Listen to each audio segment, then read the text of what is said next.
Bismillahirrahmanirrahim. Assalamualaikum teman-temanku sekalian.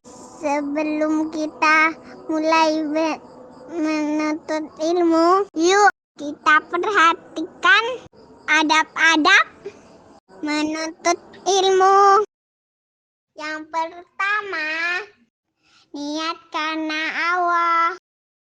Yang kedua, jangan lupa berwudu dulu ya. Yang ketiga, pakaian yang dipakai harus pakaian yang baik loh.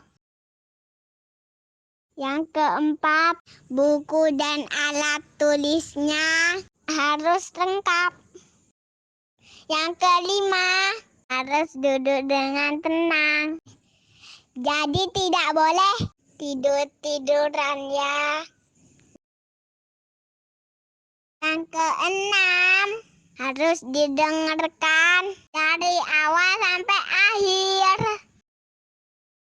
Itu tadi adab-adab menuntut ilmu. Jika sudah siap, yuk kita baca doa dulu. Rabbi zidni ilma warzuqni fahma. Ya Allah, tambahkanlah aku ilmu dan berilah aku pemahaman yang baik. Allahumma inni as'aluka ilman nafi'ah wa rizqan thayyibah wa amalan mutaqabbala. Ya Allah, sesungguhnya aku memohon kepadamu ilmu yang bermanfaat dan rezeki yang baik dan amalan yang diterima. Amin. Selamat menikmati.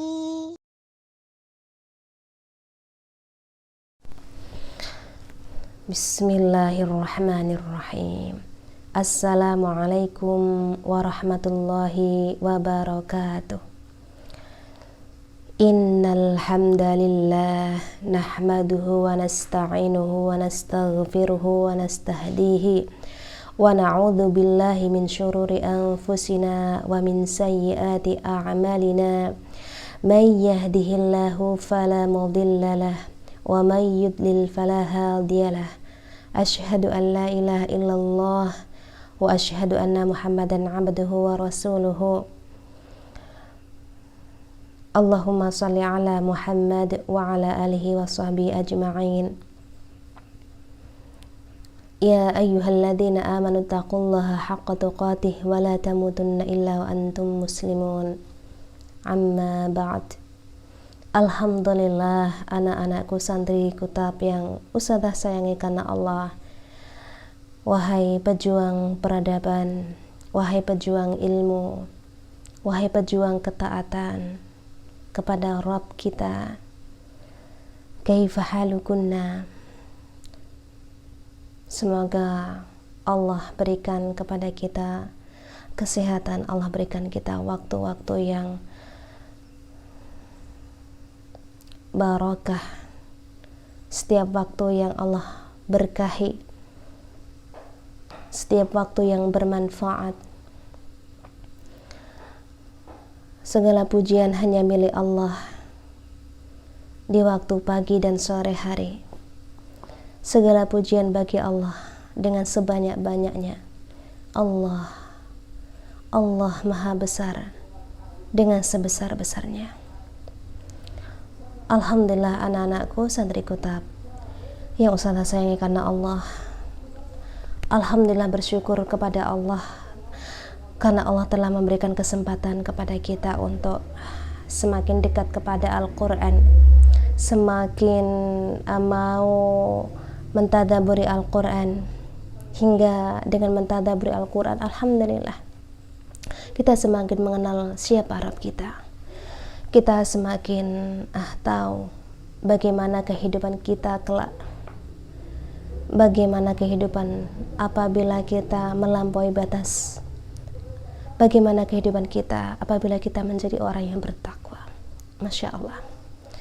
Semoga harapan-harapan besar kita dapatkan nanti ketika di akhirat, dan itu lebih baik daripada kita mendapatkan hanya di dunia yang hanya sebentar, kemenangan dunia yang hanya sebentar.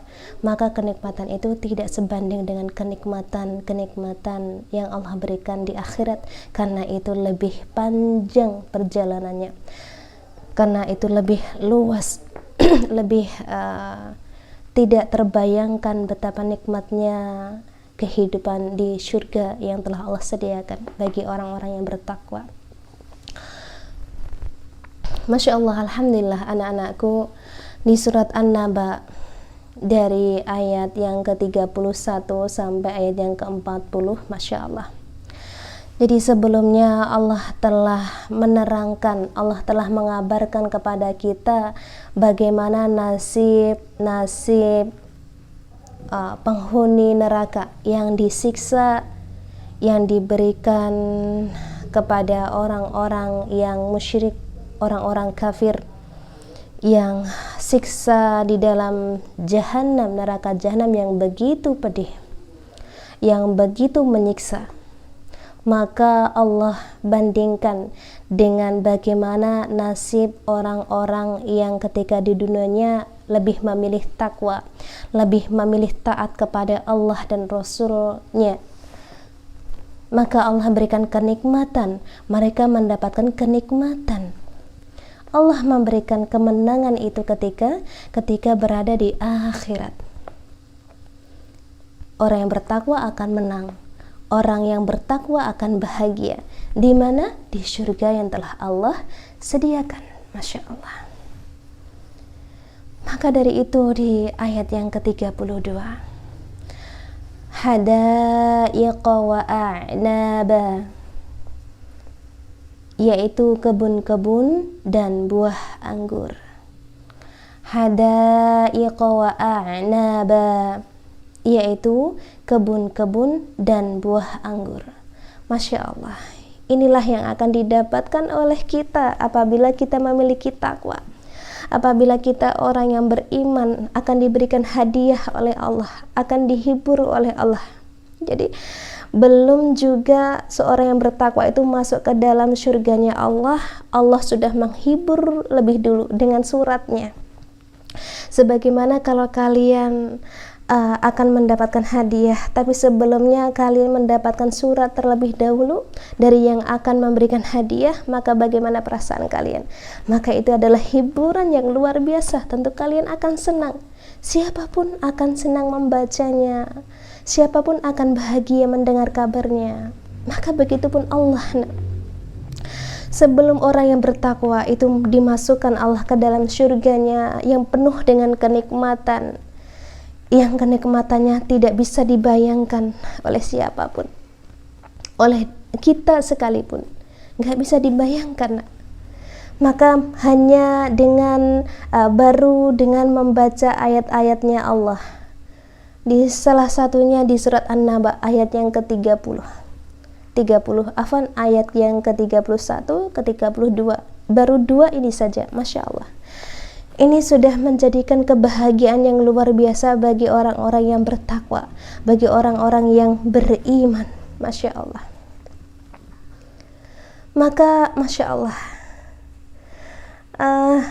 Rasulullah Shallallahu Alaihi Wasallam bersabda. Jadi dari Abu Hurairah, an Abi Hurairah, anin Nabi Shallallahu Alaihi Wasallam, qala Allahu Azza wa Jal, a'dadtu li'ibadiyas salihin ma la aynun ra'at wa ma la udhunun sami'at wa la khatara ala qalbi bashar. Masyaallah. Jadi Abu Hurairah berkata bahwasanya Rasulullah Shallallahu Alaihi Wasallam bersabda bahwasanya Allah Azza wa Jal berfirman, aku sediakan bagi hamba-hambaku yang saleh apa yang tidak pernah dilihat oleh mata, apa yang tidak pernah didengar oleh telinga dan tidak pernah terlintas di dalam hati manusia. Masya Allah. Jadi anak-anakku, kita gambarkan bahwa Allah itu akan memberikan apa-apa yang ada di surga. Tidak pernah dirasakan manusia ketika di dunia. Apa yang dilihat nanti ketika di surga itu begitu indah sampai tidak bisa dibayangkan ketika kita berada hidup di dunia. Apapun yang kita lihat di dunia yang sangat indah sekalipun tidak ada bandingannya ketika di surga. Maka di surga lebih dari itu. Keindahan apa yang pernah kita dengar dari telinga kita, maka apa yang kita dengar di surga lebih dari itu. Masya Allah, anak-anakku yang Ustazah sayangi, pejuang surga, pejuang ketaatan. Begitulah Allah memberikan perumpamaan, ya Naya. Allah memberikan perumpamaan apa yang ada di surga itu dengan apa yang ada di dunia hari ini, yang pernah kita raba, yang pernah kita rasakan. Suatu contoh misalnya buah-buahan yang telah Allah sebutkan di dalam Al-Quran, maka itu hanyalah perumpamaan. Suatu misal buah anggur disebutkan di dalam Al-Quran. Maka dari itu apa yang ada di surga itu lebih dari itu. Suatu misal madu, kenikmatan susu dan juga khamr, itu semuanya tidak ada apa-apanya dibandingkan dengan madu, susu atau khamr yang sudah Allah siapkan nanti di syurganya Allah. Maka kata Ibnu Abbas, apa yang ada di syurga, semua yang ada di syurga tidak pernah ada di dunia, kecuali hanya namanya saja. Namanya saja yang sama, Masya Allah. Maka dari itu anak-anakku, keindahan yang akan diperoleh kita nanti ketika kita di syurga, ya Masya Allah, amin. Yang penuh kenikmatan itu kita diberi hadiah oleh Allah, kebun-kebun yang rindang. Sebagaimana ketika kita melihat rumah, kita melihat rumah yang rindang, banyak pepohonannya, ada taman-tamannya, ada gemercik air, ada ikan-ikannya, Masya Allah. Bandingkan dengan rumah yang sama sekali tidak ada tamannya, mana yang lebih indah? Tentu yang ada tamannya itu yang lebih indah, Masya Allah. Dan pernah dikatakan oleh sebagian orang yang hidup di luar negeri sana, Indonesia itu adalah surga. Karena Indonesia terdapat banyak pohon-pohon, Indonesia terdapat banyak buah-buahan, banyak kebun-kebun yang rindang, Masya Allah.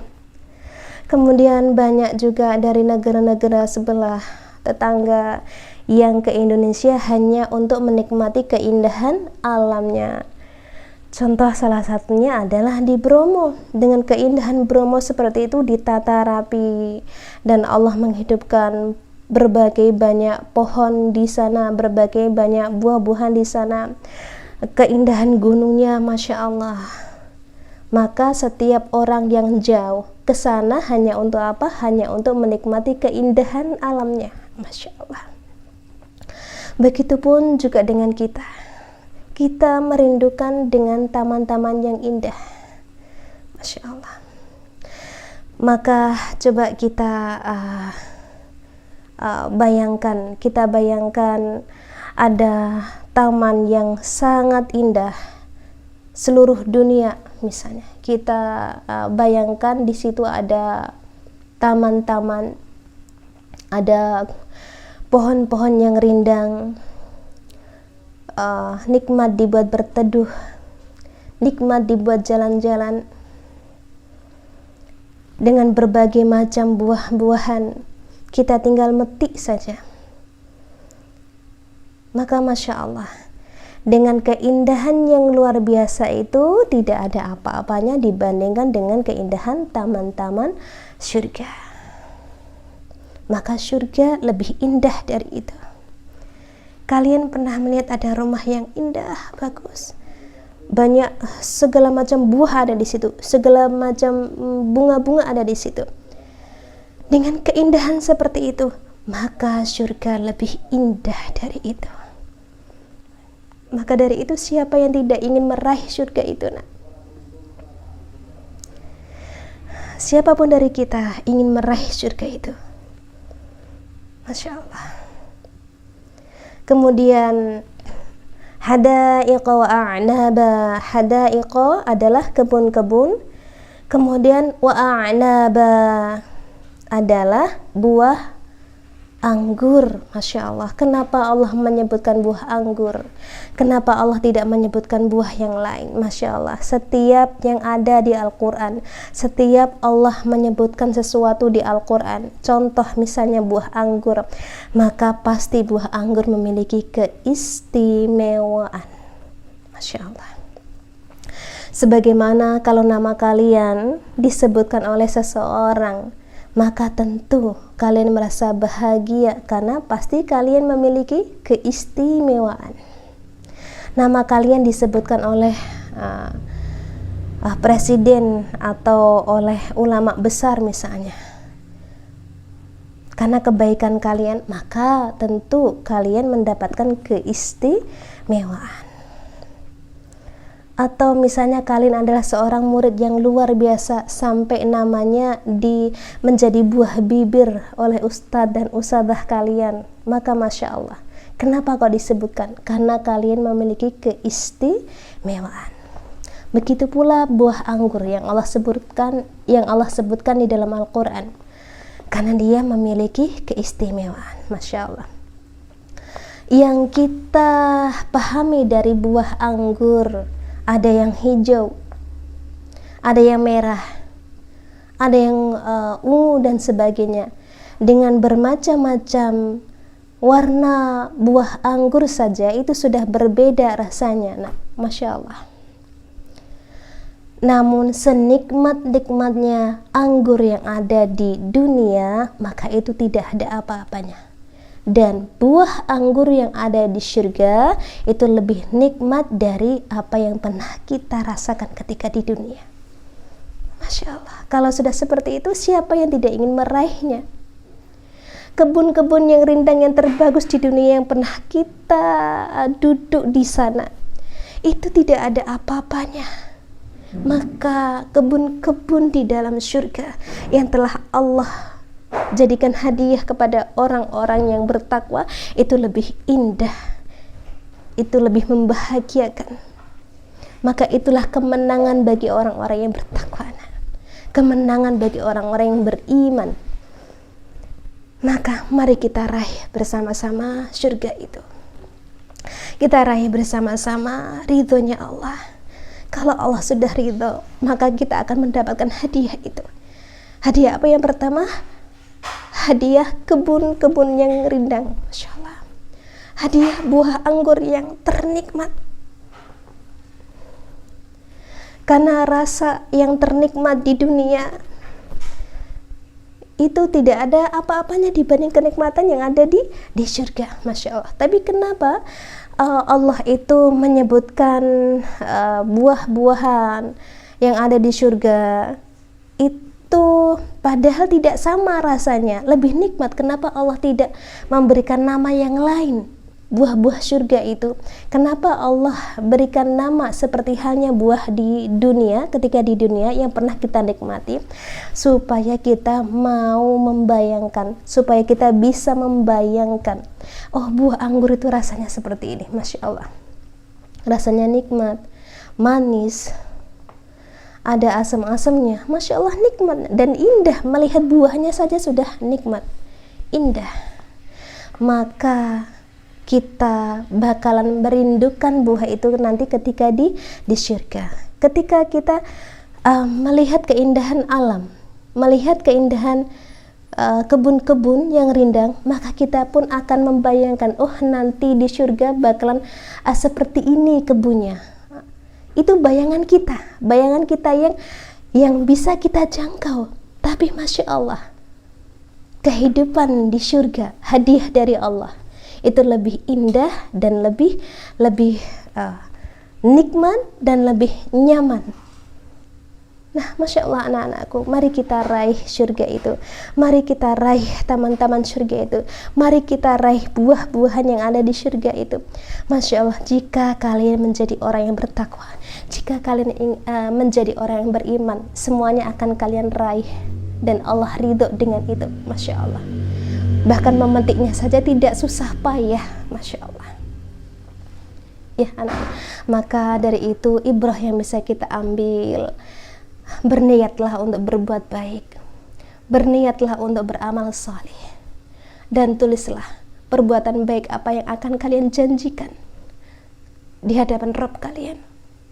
Silahkan ditulis, ya Allah, aku ingin ini, ya Allah, aku ingin melakukan kebaikan ini supaya Engkau ridha Allah. Yaitu salah satu contohnya, ya Allah, aku berjanji akan mau seperti ini, Insya Allah. Dan nanti di hadapan umi dan abi kalian, ambilkan air atau ambilkan segelas susu atau ambilkan segelas air hangat yang diberikan madu. Berikan itu kepada umi dan abi kalian, kemudian berikan kenyamanan buat umi dan abi kalian, seakan-akan umi abi kalian mendapatkan surga yang ada di dunia, yaitu kalian anak-anak yang salih, anak-anak yang salihah. Kemudian mintalah nasihat kepada umi dan abi. Namun setelah itu katakan jazakillah, jazakallah kepada abi kalian, jazakillah kepada umi kalian.